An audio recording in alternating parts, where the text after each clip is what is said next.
Hello, Sagittarius. Thank you for joining me for your weekly forecast for week commencing the 20th of February.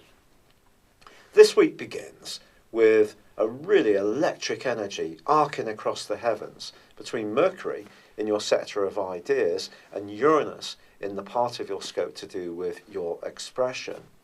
You can find yourself having a really brilliant connection with someone because of this, and it may be because they are someone who really gets where you are coming from on a subject that you're really passionate about. You also may see a new way of doing something that perhaps is faded in its appeal to you, and that can rejuvenate your interest and excitement. You still have Mars, the power planet, in your fifth solar house, along with Venus, although Venus is tracking backwards, and of course Uranus. Now this collection of energy in the sign of Aries is brilliant for you broadly because, of course, it's your sister fire sign and it's really firing you up, your passions and your enthusiasms.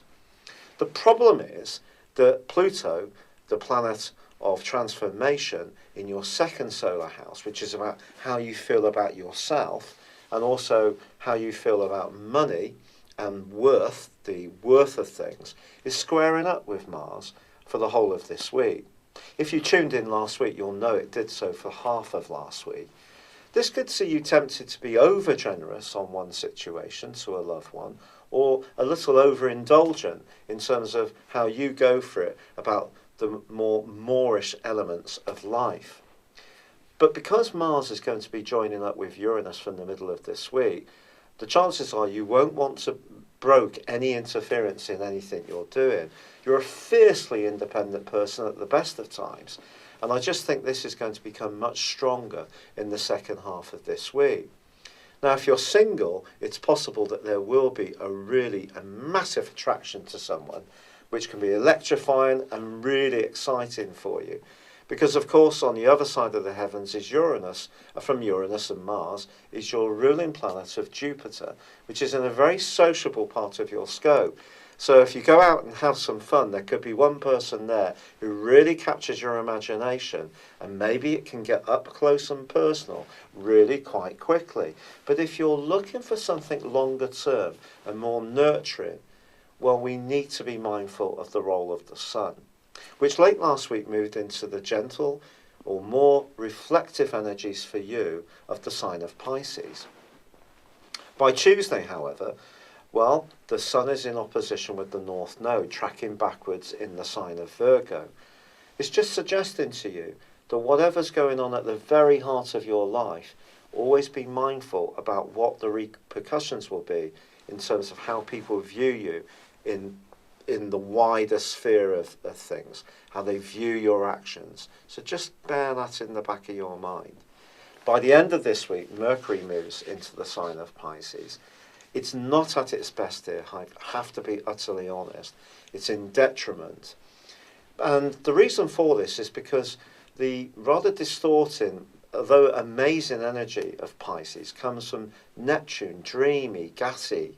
It's moving around, it's ephemeral, it's not very factual, and because it is forging a conjunction with the solar eclipse which occurs in this area on Sunday, it suggests your home, family and emotional life is going to be a huge part of what's going to be important over the next 6 months.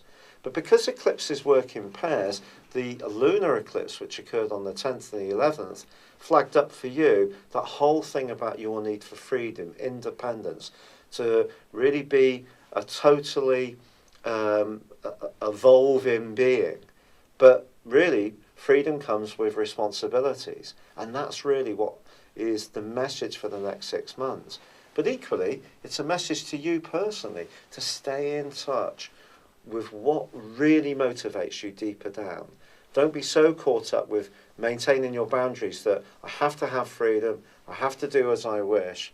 You need to be mindful of what you need as well to feed you, your support systems, the people around you.